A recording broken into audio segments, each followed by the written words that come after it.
सभी सीईटी वाले मेरे भाई बहनों को ऑल द बेस्ट आपको एग्जाम के लिए। लेकिन एग्जाम में जाने से पहले एक छोटा सा वीडियो जरूर देख लेना कि यहां पर आपको एग्जाम सेंटर पर जाने से पहले क्या क्या ध्यान रखना है। एग्जाम सेंटर पर जाने के बाद ऐसा नहीं लगे कि अरे ये मेरे से गलती कैसे हो गई, तो छोटा सा वीडियो है, बहुत जल्दी आप देखो, यहां से बता देता हूं।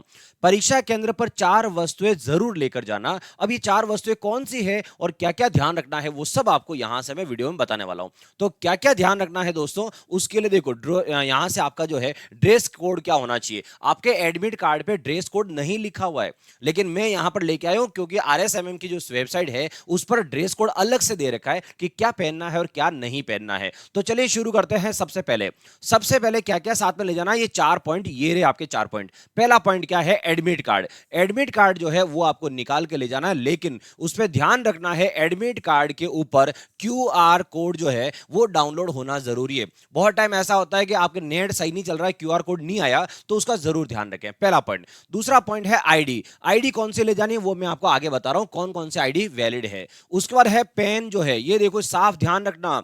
बहुत जगह आपको लोग बोलेंगे कि ब्लू और ब्लैक कलर चलेगा, लेकिन आप आरएसएमएम की साइड पे देखोगे उसके अकॉर्डिंग अगर मैं बोलूं तो वहां पर कहीं पर भी ब्लैक का नाम नहीं है, ओनली ब्लू कलर बोला है। और वो भी कौन सा है, पारदर्शी पेन। अब मैं बताता हूं पारदर्शी पेन कौन सा है। तो देखो यहां से पारदर्शी का मतलब है अंदर से रिफिल दिखनी चाहिए आपको। जैसे यहां से ये पेन है, अब इस पेन में आप देखो यहां से दिख रहा है, यहां से आपको देखो अंदर रिफिल नजर आ रही है। तो अगर मैं इसको कैप हटा देता हूं तो इस तरह का पेन, तो कहने का मतलब है अंदर से आपको पूरा पूरा दिखना चाहिए, कहीं आप छुपा के तो नहीं ले जा रहे हो अंदर कुछ वैसा।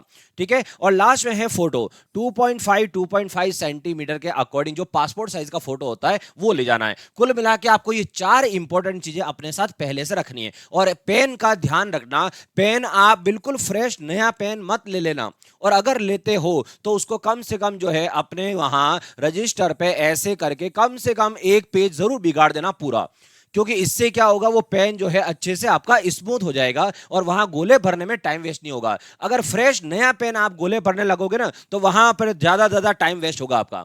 ठीक है, ये ध्यान। और गोले जो है 5 गोले का आपके कोई लेना देना नहीं है, वो मैं आपको आगे बता रहा हूं क्या लॉजिक है। चलो देखो, जैसे ये एडमिट कार्ड है, इस एडमिट कार्ड पे मैं कह रहा हूं ये वाला यहां पर ये देखो, ये जो क्यूआर कोड है वो होना बहुत जरूरी है, ध्यान ना।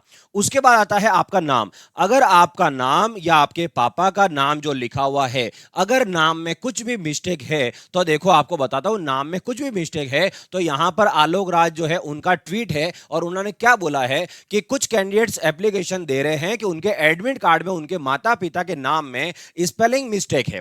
तो कोई इश्यू नहीं है, जब आप एग्जाम देने जाएं तो एग्जाम सेंटर पर वचन पत्र भर दें। ठीक है, वचन पत्र भर दें। और जब आप डीवी, डीवी का मतलब क्या होता है, डॉक्यूमेंट वेरिफिकेशन, जब आप जाओगे तो डॉक्यूमेंट वेरिफिकेशन के लिए जब आए तो आपके मूल डॉक्यूमेंट से सही स्पेलिंग की जांच करवा ली जाएगी। और सबसे बेहतर है कि आप अपने आधार कार्ड पर करेक्शन करवाएं, और क्योंकि ओटीआर जो है वो ओटीआर का जो आधार से ही नाम और बाकी इंफॉर्मेशन वहां से लिफ्ट करते हैं, ली जाती है। ठीक है, आई बात समझ में? तो अगर कहीं नाम की दिक्कत है तो वो यहां पर उन्होंने पूरा क्लियर करवा दिया है। अब आईडी, आईडी में क्या क्या वैलिड है, सबसे पहला पॉइंट है, यूं समझो 99% इनका कहना यह है कि आधार कार्ड ही लेकर आए। लेकिन ध्यान रखना, आधार कार्ड में आपके डेट ऑफ बर्थ जो है वो पूरी होनी चाहिए। ऐसा नहीं कि आपका जन्म 2005 में हुआ तो सिर्फ 2005 ही लिखा है और आगे डेट नहीं है, डेट ऑफ बर्थ पूरी की पूरी होनी चाहिए। ठीक है। उसके बाद देखो, अगर मान लो किसी का आधार कार्ड जो है वो कंप्लीट नहीं है, उस केस में, और वहां साफ लिखा विशेष परिस्थिति में, अगर विशेष परिस्थिति में देखें तो इनमें से बाकी जो है पैन कार्ड हो गया, पासपोर्ट हो गया, ड्राइविंग लाइसेंस हो गया, मतदाता पहचान पत्र हो गया, जिसपे किसी यहां पर जाना ऐसा ले जाना है जिस पर फोटो आपकी लगी हुई हो। आपका फोटो होना जरूरी है, इसमें से कोई भी आप ले जा सकते हो, लेकिन इसकी फोटो कॉपी अलाउ नहीं है, ये भी अच्छे से ध्यान ना। फिर वहां पर जाके बहुत सारे बोलेंगे अरे सर पता नहीं था, इसकी फोटो कॉपी अलाउ नहीं है, आपको ओरिजिनल साथ में लेकर जाना है। ठीक है। उसके बाद देखो आगे, यहां पर क्या क्या बोला है, यहां पर क्या ले जा सकते हो क्या नहीं ले जा सकते हो, सब कुछ यहां पर लिखा है। परीक्षा केंद्र में आपको किसी भी प्रकार की घड़ी पहनकर जाने की अनुमति नहीं होगी। उसके बाद यहां पर परीक्षार्थी केंद्र पर साफ लिखा है, देखो, नीले रंग का पारदर्शी बॉल पेन के अलावा किसी प्रकार का पेन या फिर पानी की बोतल या purse, bag, geometry, pencil box या प्लास्टिक पाउच, कैलकुलेटर, तख्ती या पेड या गत्ता, pen drive, rubber, log table, scanner, किताब, नोटबुक, पर्चा, whitener, mobile phone, Bluetooth, earphone, microphone, pager, इस प्रकार का कोई भी संचार उपकरण या स्लाइड रूल, किसी भी तरह का कुछ भी लेके नहीं जाओगे। आपने कहीं कहीं सुना होगा पानी की बोतल के लिए कुछ लोग बोलते हैं कि पानी की बोतल तो चल जाएगी, नहीं चलेगी। साफ लिखा है पानी की बोतल आप नहीं ले आ सकोगे। ठीक है, यहां से ये इन्होंने पूरा पूरा यहां पर लिखा हुआ है। ठीक है, चलो और देखो आगे। आपने देखा होगा ड्रेस कोड, ड्रेस कोड बहुत जगह लिखा हुआ है, लेकिन एडमिट कार्ड या कहीं पर भी ये नहीं बोला है कि ड्रेस कोड है क्या है। तो आपके लिए ये देखो पूरा यहां लेके आया हूं, जो आरएसएमएम के साइड पे अलग से दे रखा है कि हर एग्जाम में ड्रेस कोड क्या होता है। तो देखो ड्रेस कोड यहां पर क्या है, क्या बोला है, पुरुष अभ्यर्थी जो है वो आधी आस्तीन के शर्ट, मतलब ये मैंने जो पहन रखा वो हो गया फुल, तो आधी आस्तीन का शर्ट और टी शर्ट चलेगा। ठीक है, पैंट है और हवाई चप्पल या स्लीपर पहनकर आएंगे। अब उनके कहने का मतलब हुआ कि इसका मतलब हो सकता है शायद शूज अलाउ नहीं हो। क्या लिखा है, हवाई चप्पल या स्लीपर पहनकर आएंगे। ठीक है, उसके बाद महिला अभ्यर्थियों के लिए क्या लिखा है, सलवार सूट या साड़ी पहन सकते हैं, आधी आस्तीन का कुर्ता या ब्लाउज पहन सकते हैं और हवाई चप्पल या स्लीपर पहनकर आए और बालों में साधारण रबड़ बैंड लगाकर आवेंगी। साफ साफ बोल रखा है, कुछ बड़ा ऐसा नहीं लगा के आना है आपको जहां पर वहां जाने के बाद बाल खोलने पड़ जाए। ठीक है, परीक्षार्थियों के पूरी आस्तीन का कुर्ता या शर्ट या ब्लाउज आदि पहनकर अपनी वेशभूषा में बड़ा बटन, कोई भी बड़ा बटन, जैसे यहां मेरे शर्ट पे अभी बटन लगे हुए हैं, लेकिन यहां पर ऐसा बड़ा कोई बटन नहीं लगा देना जिससे अंदर कैमरा फिट हो जाए। तो किसी प्रकार के ब्रोच, जड़ाऊ पिन या वेज या फूल आदि लगाकर आने की अनुमति नहीं है। साफ लिखा है, फिर वहां जाके लड़ाई मत करना, अरे फूल आस्तीन से क्या होता है, इस तरह से बातें ना हो। ठीक है, आगे देखो, परीक्षार्थी लाख या कांच की पतली चूड़ियों के अलावा किसी भी प्रकार के जेवरात जेवरात है अन्य प्रकार की चूड़ियां हैं या कान की बाली, इयरिंग्स या अंगूठी या ब्रेसलेट पहनकर नहीं आए। वहां पर ऐसा नहीं हो, नहीं नहीं नहीं नहीं मैं तो नहीं उतार सकती, मेरे यहां पर नहीं है, मेरे तो यहां पर सोना दिए रखा है, फिर मैं कहां रखूंगी। ये इस तरह के बहाने वहां मत बनाना कि मैं कहां रखूं। भाई पहले से साफ लिखा है आपको अंगूठी, ब्रेसलेट ये कुछ भी पहनकर नहीं जाना है, क्योंकि ऐसी कीमती चीजें आप कहां रखोगे वहां पर, और वहां कोई जिम्मेदार नहीं। आगे बता रहा हूं मैं आपको। और फिर आगे क्या लिखा है, परीक्षार्थी परीक्षा केंद्र पर किसी भी प्रकार की घड़ी, जूते या सैंडल, मोजे, धूप का चश्मा, बेल्ट और हैंड बैग, हेयर पिन, गड्ढा या ताबीज, यहां पर cap, head, scarf, stall, shop, muffler पहनकर परीक्षा में शामिल नहीं होंगे। साफ साफ इतना कुछ लिखा इन्होंने, और क्या करे बेचारे ये।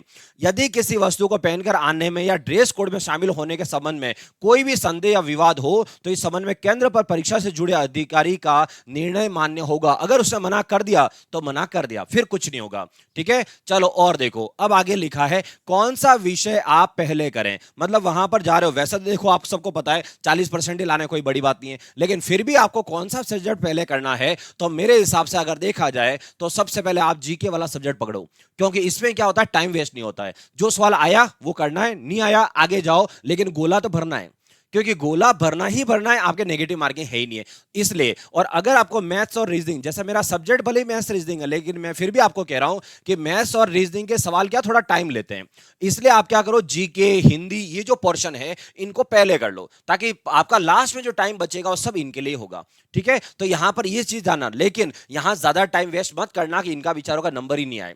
ठीक है, इन चीजों का जरूर ध्यान रखें। फिर देखो 5 गोले का कोई लेना देना नहीं आपके, क्योंकि आपके नेगेटिव मार्किंग है ही नहीं, और नेगेटिव नहीं है तो इसका मतलब सब करके आना ही है। 5वां गोला कौन करता है, मतलब आपके जो एग्जाम में 5 गोले आएंगे, तो भाई 5वां गोला कौन करता है, जिसको सवाल नहीं आ रहा हो, जिसको क्वेश्चन नहीं आ रहा हो, तो खाली नहीं छोड़ना होता है, इसलिए 5वां भरना है। लेकिन आपके नेगेटिव मार्किंग है ही नहीं, तो इसका मतलब चारों में से कोई ना कोई एक आपको भरना ही भरना है। ठीक है, क्या पता ऊपर वाले का आशीर्वाद हो जाए और आपका सही हो जाए।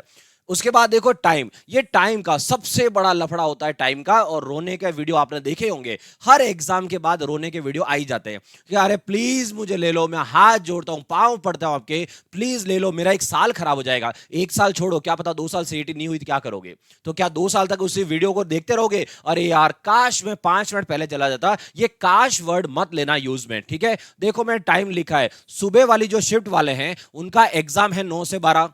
उन्होंने बोला है कि 8 से पहले पहले आ जाना। इसका मतलब है लास्ट टाइम आप समझो 7:45 आपका, क्योंकि 8 से पहले पहले एंट्री होगी। अगर लाइन बहुत लंबी है तो लाइन बहुत लंबी है तो उस लाइन तक तो वो ले लेंगे, लेकिन मान लो कि बहुत ज्यादा लेट हो गए तो फिर क्या करोगे? इसलिए कभी भी टाइम का ध्यान रखो। सुबह 7 बजे एंट्री स्टार्ट है तो आपका टाइम हुआ 7 से 8 के बीच में एंट्री करवानी है, ठीक है? और ट्रेन का ध्यान रखना, जो भी दोस्त ट्रेन से जा रहे हैं कम से कम 3 से 4 घंटे का टाइम पहले से रखना।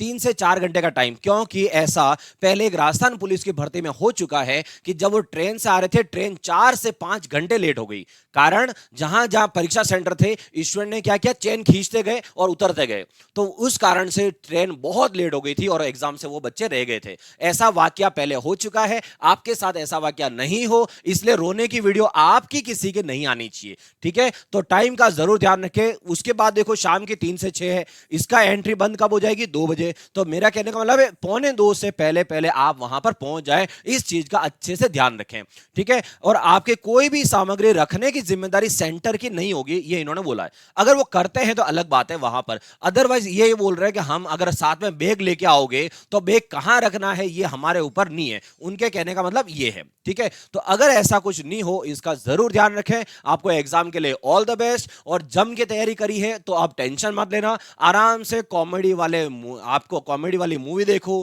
कॉमेडी वाला सीरियल देखो, लेकिन माइंड फ्रेश करके जाना, ठीक है? लोड लेकर मत जाना, लोड लेकर जाने पर क्वेश्चन याद नहीं आते हैं, इसलिए माइंड फ्रेश रखो, बिंदास रहो। 40% आपके 100% आएंगे, ये मैं आपको कह रहा हूं, ठीक है? मिलते हैं एग्जाम के बाद, संडे को करेंगे रिव्यू पूरा, जिसमें आपको सारे मैथ्स और रीजनिंग के क्वेश्चन लेके आऊंगा संडे को, ठीक है दोस्तों?